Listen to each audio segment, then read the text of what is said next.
Welcome to Ultimate Wrestling Trivia, the show on YouTube where we drop a brand new episode each and every Tuesday. Make sure you follow us on all social media platforms, the X, the Instagram, the TikTok. Search Ultimate Wrestling Trivia. Plus, we are on that Pro Wrestling Tee store as well. Search Ultimate Wrestling Trivia. Get that soft style t-shirt, support the channel, give us a like, drop a comment, pass it on to your friends. We appreciate each and every one of you. All right, before we get into the episode, the man down there, Mr. Mike Merc, the man, you know, you love to hate him, hate to love him, Mr. Angelo Stefano.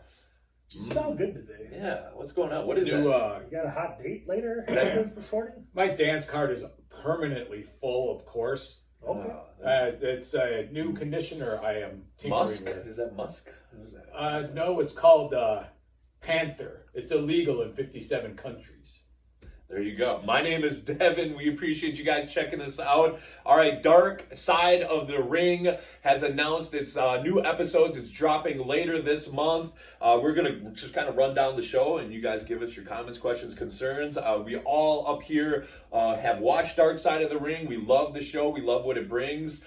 Some people out there in the world of pro wrestling kind of like look on it as a dark cloud of like, yeah, we probably shouldn't do it anymore. But it is, for me, it's fascinating TV. I love to see these kind of things. You know, unfortunately, there's some good and bad that comes in all walks of life. With that being said, season 6 returns with 10 brand new episodes. And March 25th, we get to see the Dark Side of the Ring, episode 1, Hell in a Cell, Mick Foley. What do you guys expect from the Hell in the Cell, Dark Side of the Ring episode?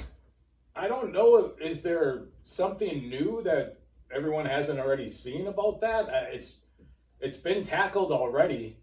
So I'm wondering what new information or interviews or perspective do they have on this, because that's one of the most documented, talked about matches in the history of wrestling. So I'm not quite sure what they have in the bag, so to say, for this episode.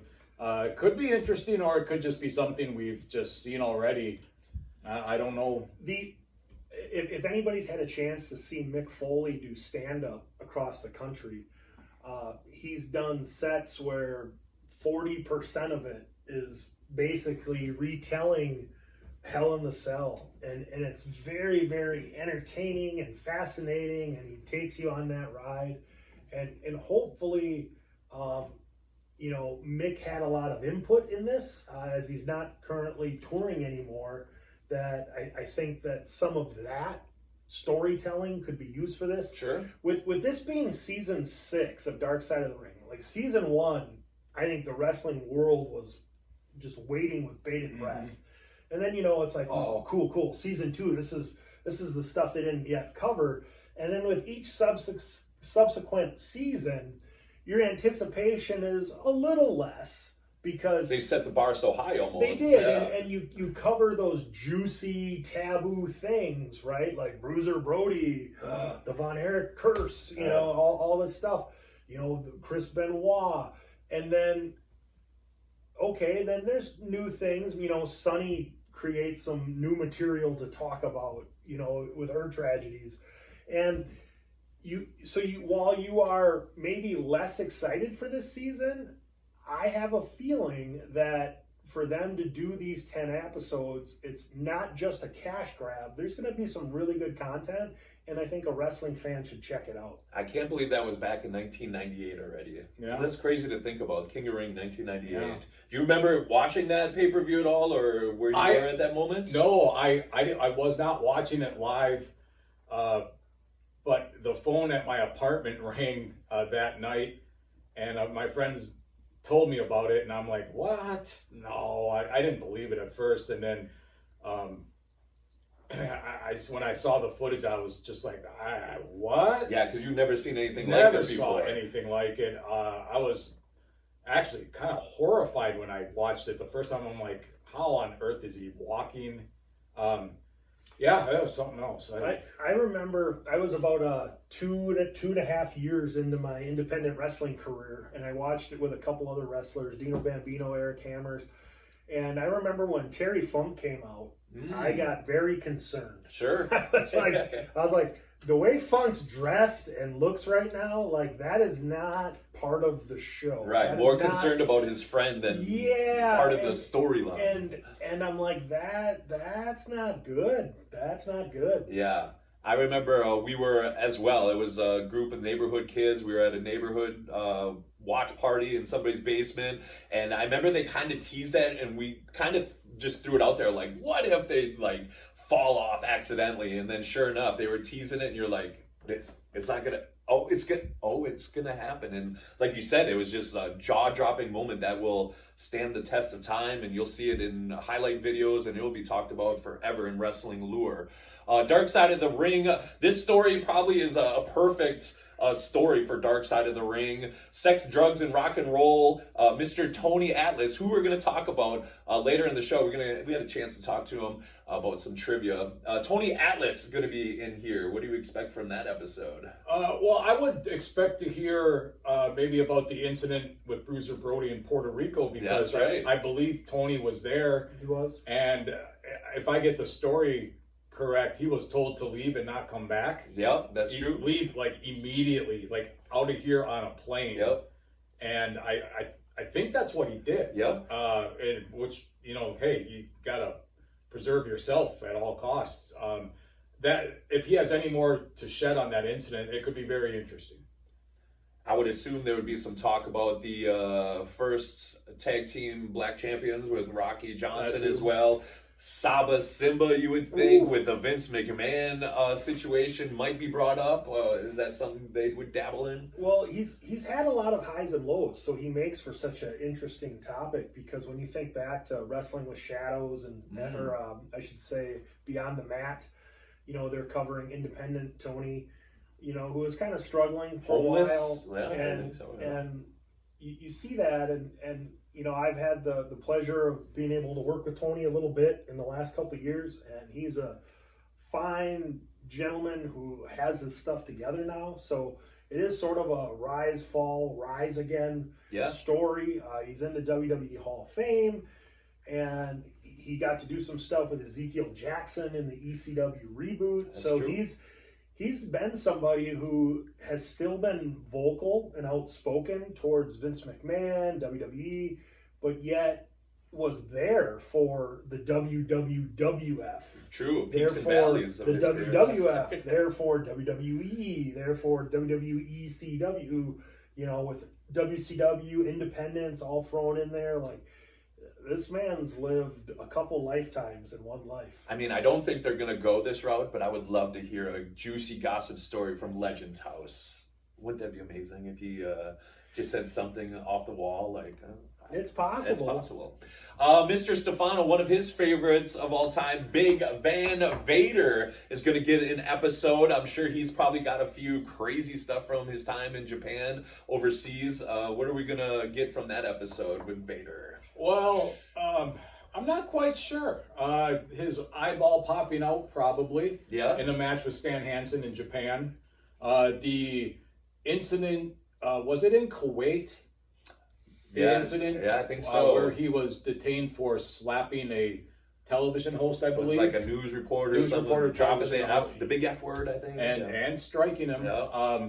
And he was detained for a while. So I would expect those two incidents, and then I'm not quite sure. Mick Foley lost his ear in a match with Van Vader. Yeah. He was managed by Harley Race when he was in WCW. And I had a chance to see him back in the AWA. Back when he was Leon White. Baby Bull, Bull Power. That's right. White, he was the former Los Angeles Ram. True. And then he became the Monster. And I'd have to think, he's not with us anymore, but he did have a disappointing end in WWF with Jim Cornette, Shawn Michaels, after being such a big over monster in WCW. His son is pretty vocal and outspoken. Hopefully he was involved with Boy Meets World. Did we see anything putting from that. that? I don't know. Topanga. Maybe there's a dark side of the ring with Topanga we don't know about. Danielle Fisher is a big wrestling fan. She is, that's true. So any younger fan that doesn't maybe know a lot about Big Van Vader, you definitely want to check that episode out. A character that was in the mid-2000s that was kind of like a shooting star. He was here for a little bit, then disappeared. Muhammad Hassan is going to get an episode for Dark Side of the Ring. What should we expect from that one? Well, at the time that took place, he was seconded by a friend of ours, Sean Devari. And Sean, being currently employed as a WWE producer, I'm sure is not involved with the broadcast of that. But at that time, I heard a lot of stories. He was a gentleman who, when he was taken off TV, he left the business. Yeah. He went into acting. He signed with Will Smith's agency at the time. I think a principal at a school or a middle school did, too. So just the completely left. Thing was not about as successful as the wrestling thing, and therefore, to make ends meet, he became a teacher and eventually a principal. I have not met him, but of the multiple friends I have, they all spoke highly of him as a good dude. Are we watching that one, Muhammad Oh Hassan? yeah, absolutely. Yeah, I'll check it out. I don't know much about him, so this will be new territory for me to see. I'm very interested. There you go. Possibly one of the sadder stories in Dark Side of the Ring. One of the serious side effects where she tragically took her own life. Daphne is going to get an episode. Any thoughts on the Daphne episode? The little bit I remember of her, she was unique enough that she had that scream, that ear-piercing scream. Queen. The Scream Queen. Queen, yeah. Obviously, very sad ending. What happened with her, and it's that's terrible in anybody to end like that, and very tragic and sad, but worth taking a look at. Mental health is very serious and needs to be addressed as soon as possible for anybody. And it's absolutely worth checking. Hopefully that opens up a lot of eyeballs to the mental health world. The reason she left the wrestling business when she did, she was involved in an in-ring accident in her time in TNA, total nonstop action, and that turned into a lawsuit and whatnot. And she has a ton of friends in the business. She is greatly missed. Yeah. And that is one episode that I will not miss.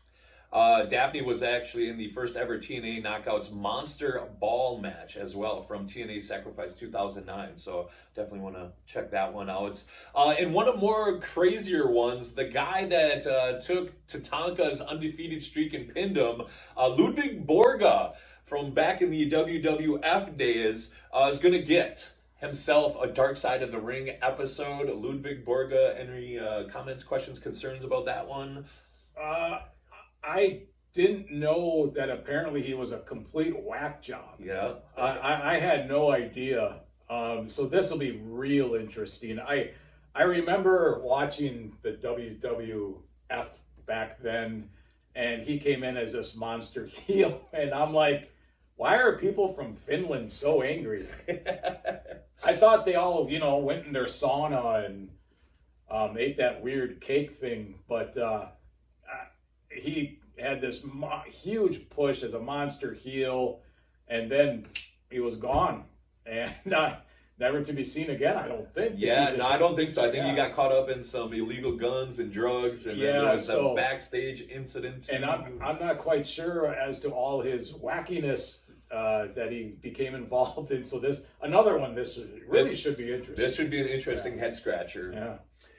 You brought up the Tatanka ending the undefeated streak. Yeah. That'll I'm sure will be discussed because Tatanka was on a big run, was going over on everybody and was getting this big push, and it came to an abrupt halt when Borga pinned him with one finger. That's true. I forgot about that. Yeah. And then they end up not doing much of anything with Borga. And You do.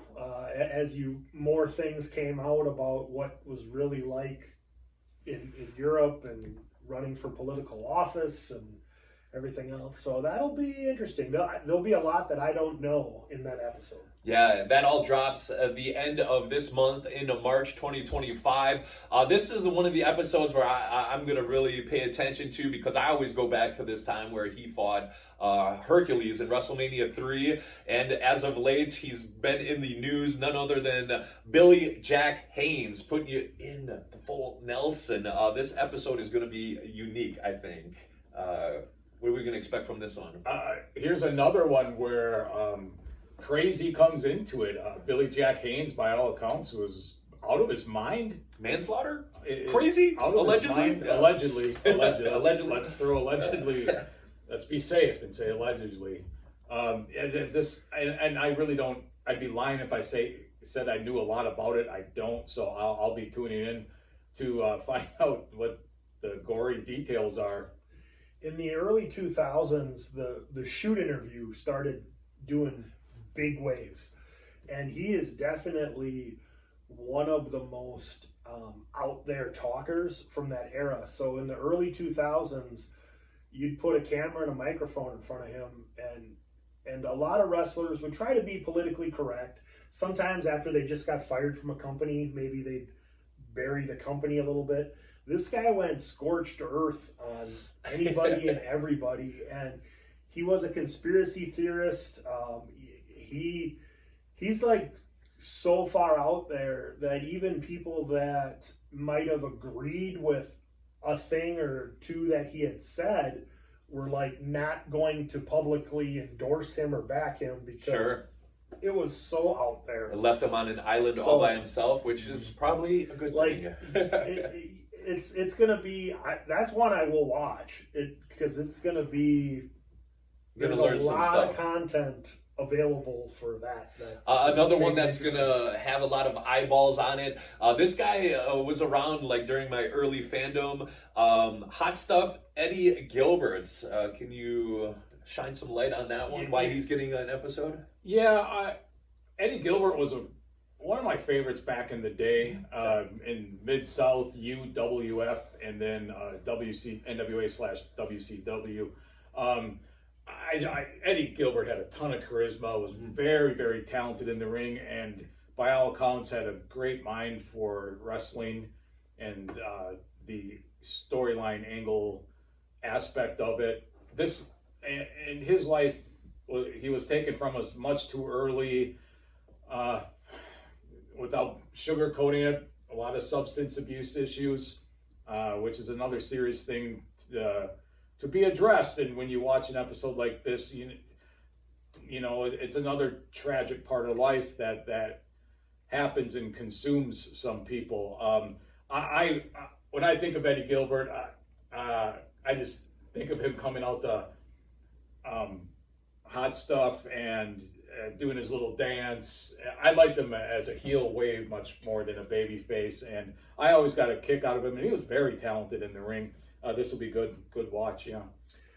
I was first exposed to Eddie Gilbert probably like 86, 87 in the UWF. That was syndicated where we lived, so we got to watch it, and he had this stable of Hot Stuff Inc. with a young Sting, and he was the mouthpiece, the leader. And then I found out later that, well, this guy was a creative mind. He was a booker in early ECW, before and with Paul Heyman. He booked in Puerto Rico. He booked in that Texas Federation where Jerry Lynn and X-Pac started the Global Wrestling Federation. So he was married to Missy Hyatt, who was the hottest thing in wrestling at the time, from a looks standpoint. And so here's this creative guy dating the best looking girl. He was a little undersized. He was not the behemoth heavyweight that was very popular at that time. But in a lot of ways, Chris Jericho as a heel reminds me of Hot Stuff Eddie Gilbert. That's a good point, yeah. That's a good take he was a good in-ring worker, but he was that great Memphis style talker where he could sell a ticket by the promo. And it is, he was one of my big influences when I first started, and was someone that I studied. And as a huge Eddie Gilbert fan, I can't wait to see it. I think there's also something with him wrestling a live bear, if I'm not mistaken, as well. So hopefully that makes its way into the episode. Definitely look forward to checking out Hot Steph Eddie Gilbert's. Another guy that had a ton of legal issues with the WWF/E, none other than superstar Billy Graham. Going to get an episode. What are we going to expect from that? Well, I'm not quite sure. You would think that steroids would come and be a central part of the episode. I know he had health problems later in life, possibly from that. So I would think that's where they would go. His very, very, very short run as WWF, I think it was champion, the 3 Ws. The three Ws. Very short run as champion there, but he had a great match with Dusty Rhodes in Madison Square Garden that sold out and electrified the crowd. So you can talk about that. Another one. All these are good. I think this will be a great season overall. This will be another. Will we solid see episode. an interview with Arnold Schwarzenegger in this one? You think they'll try to get to the Terminator and pick his brain a little bit with maybe the bodybuilding stuff? Probably not. Okay. I don't know, but I don't know. Merc, what do you think about this? Are you going to watch this one? 100%. Okay. He was one of Hulk Hogan's early influences. Definitely one of Jesse the Body Ventura's early influences, and Jesse and Hogan shaped my childhood, so he was a precursor. So my earliest memories of Billy Graham, he was the bald guy in the tie-dye t-shirt at the tail end of his career and was pretty limited from the injuries. And then as he got let go from the company, became very, very vocal, very outspoken, was involved in the lawsuits, and eventually made peace with the company to a degree. A couple people I know that have been involved with him, like at autograph signings on independent shows and conventions and things like that before he passed, spoke highly of him. So, he was one of the first outspoken wrestlers of the 80s. Like, wrestling had to protect kayfabe. You treated wrestling like a legit sport, and you didn't expose backstage details. But he was a guy who was one of the first ones to saw him up on Donahue or something. Let you peek behind the curtain. Yep. And he was resented for that at the time. Sure. So later on, tons of wrestlers made a lot of money with shoot interviews and things like that, doing what he did a decade sooner. Yeah, and I got a chance to read his book too. It's a great read. You definitely want to check that one out. Looking forward to the Superstar Billy Graham episode. One of the originals of hardcore wrestling. I think these guys are going to be a fan of it. The original Sheik is going to get an episode of Darkside of the Ring. What are we thinking on that one? Well, if you're not familiar with my background, I was brought into professional wrestling by Bastion Booger, otherwise known as Mike Shaw. And he told me a few original Sheik stories back in the day, how he told me that he made the mistake of calling the Sheik's house and not asking for the Sheik. Oh. He asked for Ed. Oh. And the phone immediately was hung up. Okay. And when he tried calling back, the phone was not answered for quite some time, until he eventually received a phone call out of the blue one day and said, "When you call this house, you ask for Sheik." That's amazing. And then the phone was hung back up immediately. So this was a guy. He was either completely dedicated to protecting himself and the business at all costs, or he was a little off his rocker, or a combo of both. And I think that's where this episode will go and take a look at. Where was the line drawn? The original Sheik? The original Sheik is also famous for being Sabu's uncle. And the reason how and why Sabu got into the business, when you see young pictures of the Sheik, whether it's from the Detroit territory or Japan, he looks exactly like Sabu. Like it's a little scary. Our good friend Mickey Doyle, worked for the Sheik quite a bit, and that was a pretty hopping territory. You know, that was one of the more blood and guts territories. Sheik was famous for throwing fireballs at wrestlers. There'll probably be some Bobo Brazil talk. That was one of his big foes, from that era. So that'll be good. That'll be a good history piece. Yeah, Darkside of the Ring season 6 kicks off at the end of March. The torch was passed to Sabu, so if you're a fan of Sabu, you definitely want to check out the original Sheik. Looking forward to all those episodes. As we said earlier in the program, Tony Atlas, who is getting a Darkside of the Ring episode, got a chance to talk to him. He's got some trivia for us today. Do you know it? Hi, this is Tony, Mr. USA Atlas, 2006 WWE Hall of Famer, inducted by Special Delivery S.D. Jones. What name did the WWF call Tony Atlas when I came back in 1990?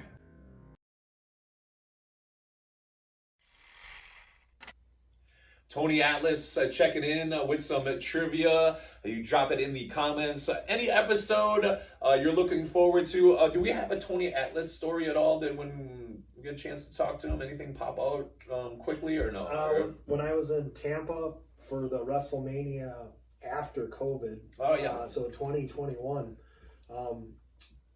Tony we were heading down the elevator, and I asked him about one of the alleged rumors. Tony was into feet, and That's he right. brought up. He's like, no, that wasn't my thing. That was Hacksaw Jim Duggan's thing. Oh. And lo and behold, as he's telling us a story, the elevator door opens and in walks in Hacksaw Jim Duggan and his wife. And then it's, oh, brother, hugs and kisses all around. And how quickly the story that changed, right? was awesome. That was an amazing time. Oh man, to be a fly on the wall in that elevator would have been amazing. Shout out Mike Hamilton from Pennsylvania. He helped us hook up that little talk with Tony. That's And the excellent. trivia. So yeah, he was in the elevator that day as well. Awesome. That does it for another Ultimate Wrestling Trivia YouTube show. As always, please hit the notification, like, comment, subscribe, all that good stuff where we drop a new show each and every Tuesday, dropping pile drivers like Big John Studd did on Mr. Brutus Beefcake LJN style. For Mike Merc, the man in the middle. 2, Angelo Stefano. My name is Devon. We'll see you next Tuesday. Ultimate Wrestling Trivia, the show.